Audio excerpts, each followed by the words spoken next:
جو national crime agency ہے برطانیہ کی، جس کے متعلق خود شہباز شریف یہ کہتے ہیں کہ یہ دنیا کی سب سے با اعتماد ایک کرائم ایجنسی ہے،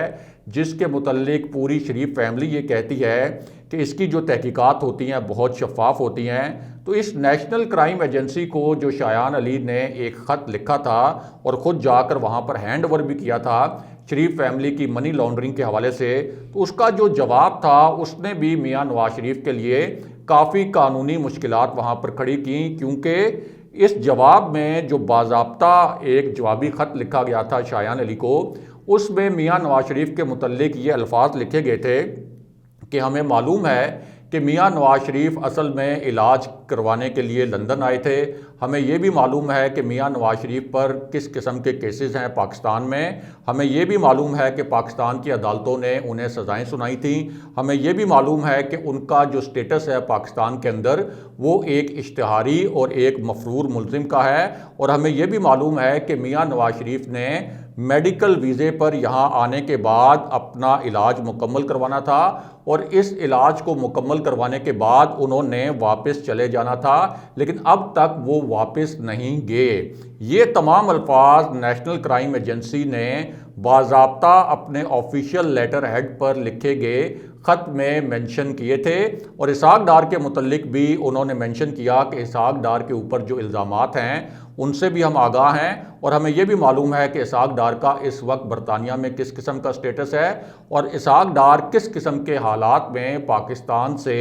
الزامات سے بچنے کے لیے نکلے تھے۔ تو اس پوری صورتحال میں میاں نواز شریف کے لیے یہ ایک پیچیدہ صورتحال اس وجہ سے بھی ہے کہ میاں نواز شریف نے اپنے ویزے میں توسیع کے لیے جو درخواست دی تھی، پہلے تو وہ ہوم آفس نے ریجیکٹ کر دی، اب اتنا عرصہ ہو گیا ہے میاں نواز شریف نے اس پر اپیل دائر کر رکھی ہے، لیکن ہوم آفس کی جانب سے اب تک اس اپیل پر بھی کسی قسم کا کوئی مثبت رد عمل نہیں آیا، کوئی مثبت فیصلہ نہیں آیا، اور میاں نواز شریف کو مجبوری میں اپنی قانونی ٹیم کے مشورے پر یہ فیصلہ بھی کرنا پڑا کہ ایک وہ سیاسی پناہ کی درخواست تیار کریں، اور اس سیاسی پناہ کی درخواست پر اس وقت دستخط بھی کر دیں، کیونکہ ان کی قانونی ٹیم کو خدشہ یہ ہے کہ ہوم آفس سے بھی میاں نواز شریف کی اپیل ریجیکٹ ہو سکتی ہے، اور اگر ہوم آفس سے بھی ان کی اپیل ریجیکٹ ہوتی ہے تو پھر عدالت سے میاں نواز شریف کو ریلیف ملنے کا امکان انتہائی کم ہو جائے گا، اور اس وقت ایک ہی آپشن بچے گا کہ میاں نواز شریف اس وقت ہنگامی طور پر سیاسی پناہ کی درخواست دے دیں، اور اس میں یہ موقف اختیار کر لیں کہ جیسے ہی میں پاکستان گیا تو میری جان کو خطرہ ہوگا، لہٰذا میں یہاں پر سیاسی پناہ کی درخواست دائر کرتا ہوں، بالکل اسی طرح جیسے اسحاق ڈار نے سیاسی پناہ کی درخواست دائر کی تھی، اور اس وقت ان کا جو سٹیٹس ہے اس کے متعلق یہ بتایا جاتا ہے کہ انہوں نے خود کو سٹیٹ لیس ڈکلیئر کیا ہوا ہے، اور اس وقت سیاسی پناہ کی ان کی جو درخواست ہے وہ منظور بھی ہو چکی ہے۔ دوسرا، اب جو صحافی یہاں پہ اکٹھے تھے ان میں سے کچھ صحافی اس طرح کے سوالات بھی کرنا چاہتے تھے، یعنی تمام صحافی تو نہیں لیکن ایک دو صحافی ایسے بھی ہوں گے جو یہ سوال کرنا چاہتے تھے کہ میاں نواز شریف صاحب، آپ کی رانا شمیم جج ان سے لندن میں ملاقات کیوں ہوئی؟ یعنی وہ جج جنہوں نے جسٹس ثاقب نثار پر یہ الزام لگایا تھا کہ جسٹس ثاقب نثار نے جسٹس عامر فاروق کے متعلق اپنے رجسٹرار کو یہ ہدایت کی کہ آپ ان سے رابطہ کریں، ان کے گھر جائیں اور ان کو میرا پیغام دیں کہ مجھے کال بیک کریں، اور پیغام یہ پہنچایا گیا مبینہ طور پر رانا شمیم کے مطابق کہ مریم نواز اور میاں نواز شریف کو کسی صورت الیکشن سے پہلے باہر نہیں آنے دینا اور ان کی ضمانتیں منظور نہیں کرنی۔ اب ایک طرف تو یہ الزام تھا، دوسری جانب یہ بات اب سامنے آ گئی تھی اور شریف فیملی نے اس بات کا اعتراف بھی کر لیا تھا کہ ہاں رانا شمیم سے میاں نواز شریف کی ملاقات ہوئی، اور رانا شمیم سے میاں نواز شریف کی ایک مرتبہ ٹیلی فون پر بھی بات ہوئی تھی۔ تو اس حوالے سے بھی کچھ صحافی سوال کرنا چاہ رہے تھے۔ ایک دو جو صحافی ہیں، رانا شمیم 3 سال تک کیوں خاموش رہے، یہ بھی سوال کرنا چاہ رہے تھے صحافی۔ اس کے ساتھ ساتھ کہ رانا شمیم کے لندن آنے اور اس کے بعد لندن میں رہنے کا جو خرچ ہے وہ کس نے برداشت کیا؟ اور رانا شمیم کے متعلق جو شریف فیملی نے یہ دعویٰ کیا کہ 1 سال پہلے رانا شمیم نے میاں نواز شریف کو کال کر کے یہ بتا دیا تھا کہ جسٹس ثاقب نثار نے اس طرح سے ان کے سامنے جسٹس عامر فاروق کو کوئی ہدایات دی تھیں، تو اگر 1 سال پہلے میاں نواز شریف کو یہ بات بتا دی گئی تھی تو وہ اب تک کیوں خاموش تھے اور انہوں نے یہ چیک کیوں نہیں کیا، یعنی شریف فیملی نے اور شریف خاندان کے دیگر ارکان نے اور ان کی قانونی ٹیم نے، کہ جسٹس عامر فاروق کے اوپر جو الزام لگایا گیا کہ جسٹس عامر فاروق نے کوئی جوابی یقین دہانی کروا دی تھی جسٹس ثاقب نثار کو کہ ٹھیک ہے آپ کی ہدایت کے مطابق ہم میاں نواز شریف کو اور مریم نواز کو باہر نہیں آنے دیں گے، تو جسٹس عامر فاروق تو اس بینچ کا حصہ ہی نہیں تھے اور اس وقت وہ ان اپیلوں کی سماعت ہی نہیں کر رہے تھے۔ تو اس پوری صورتحال میں آپ نے اتنی بڑی غلطی کیسے کر دی؟ اب ہوتا یہ ہے کہ میاں نواز شریف سے جب مہنگائی کے متعلق ایک پلانٹڈ سوال وہاں پر کیا جائے، یعنی جو پہلے سے فکس میچ ہوتا ہے، تو پھر تو میاں نواز شریف ایک پرچی سے پڑھتے ہوئے ان سوالوں کے جوابات دیتے ہیں اور اپنی طرف سے کوشش کرتے ہیں کہ کوئی چوکے چھکے مارنے کی کوشش کریں۔ اگر حکومت کی پرفارمنس سے متعلق کوئی پلانٹڈ سوال ہو تو پھر بھی میاں نواز شریف کی کوشش ہوتی ہے کہ ایک وہ تنقید کریں پرچی سے پڑھتے ہوئے حکومت پر۔ لیکن یہ جو کرٹیکل قسم کے کوشچن تھے تو ایک صحافی نے بظاہر اس قسم کے سوال کرنے کی کوشش کی، لیکن جیسے ہی میاں نواز شریف سے یہ سوال کیا گیا تو یہ ان کے لیے کچھ حیران کن تھا اور وہ ان سوالوں کو نظر انداز کرتے ہوئے جلدی سے گاڑی میں بیٹھے اور وہاں سے نکل گئے۔ اور اس مرتبہ چونکہ ایک ان ایکسپیکٹڈ کوشچن ان کو نظر آ رہا تھا کہ یہ تو فکس میچ سے ہٹ کر کوئی سوال ہونے والا ہے، تو وہ فوراً اپنی گاڑی میں بیٹھ کر وہاں سے نکل گئے۔ بہرحال اب واپس آتے ہیں کہ چیف جسٹس گلزار احمد فوج کا حوالہ دیتے ہوئے کس پر برہم ہوئے، اور ساتھ ہی آپ کو مختصراً یہ بھی بتاتے ہیں کہ مریم نواز نے کیا نئی گیم کھیلنے کی کوشش کی۔ اور وہ گیم یہ تھی کہ جب مریم نواز اسلام آباد ہائی کورٹ میں پیش ہوئیں، ظاہر ہے کہ نون لیگ کا جو لاؤ لشکر تھا یعنی کارکنوں کا وہ بھی ان کے ساتھ تھا، اور جو مریم نواز اور کیپٹن صفدر کی اپیلوں کی سماعت کرنے والا بینچ ہے، اب اس بینچ کا حصہ جسٹس عامر فاروق بھی ہیں، یعنی وہی جسٹس عامر فاروق جن پر مسلم لیگ نون نے اور رانا شمیم نے یہ الزام لگایا تھا کہ انہوں نے جسٹس ثاقب نثار کو جوابی یقین دہانی کروا دی تھی کہ ہاں میں مریم نواز اور میاں نواز شریف کو جیل سے باہر نہیں آنے دوں گا الیکشن سے پہلے۔ اب ایک تو جسٹس عامر فاروق ظاہر ہے کہ اس وقت تو بینچ کا حصہ نہیں تھے، لیکن اب مریم نواز اور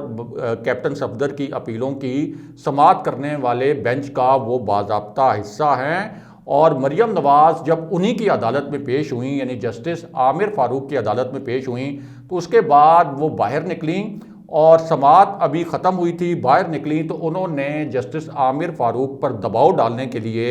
اچانک رانا شمیم کے کیس کے متعلق بات چیت شروع کر دی تاکہ جسٹس عامر فاروق کو دباؤ میں لایا جا سکے، جو اب مریم نواز اور کیپٹن صفدر کے اپیلوں کی سماعت کر رہے ہیں۔ اس کے ساتھ ساتھ مریم نواز نے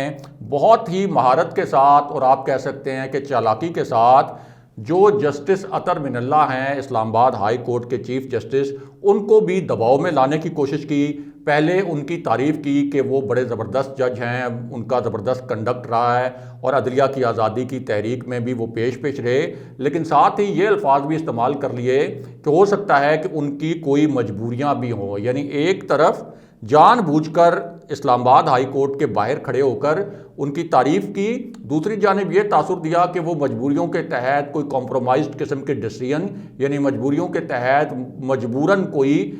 فیصلے بھی دے سکتے ہیں، اور اس کا مقصد یہ تھا کہ چیف جسٹس اطہر من اللہ نے جو اگلی سماعت کرنی ہے رانا شمیم کیس میں، کیونکہ پہلی سماعت میں تو انہوں نے رانا شمیم کیس میں شریف فیملی کے خلاف اور رانا شمیم کے متعلق بہت سخت ریمارکس دیے تھے، تو مریم نواز کو خدشہ یہ تھا کہ اگلی سماعت میں ایسا نہ ہو کہ رانا شمیم کے خلاف یہ فیصلہ آ جائے، اس لیے انہوں نے ایک طرح سے چیف جسٹس اطہر من اللہ پر بھی دباؤ ڈالنے کی کوشش کی۔ اس کے ساتھ ساتھ انہوں نے یہ بھی کہا کہ جنرل فیض حمید عدالتوں پر اثر انداز ہوتے رہے اور جج صاحبان سے مل کر ان کو یہ کہتے رہے کہ اگر مریم نواز اور میاں نواز شریف کو باہر آنے دیا گیا تو ہماری 2 سال کی محنت ضائع ہو جائے گی۔ اب مریم نواز کی یہ جو پوری ٹاک تھی، اس کا پس منظر آپ ذہن میں رکھیں اور پھر آپ کو بتاتے ہیں کہ چیف جسٹس گلزار احمد کیوں فوج کے حوالے سے کی جانے والی ایک بات پر برہم ہوئے اور کس کو مخاطب کرتے ہوئے انہوں نے انتہائی سخت الفاظ استعمال کیے۔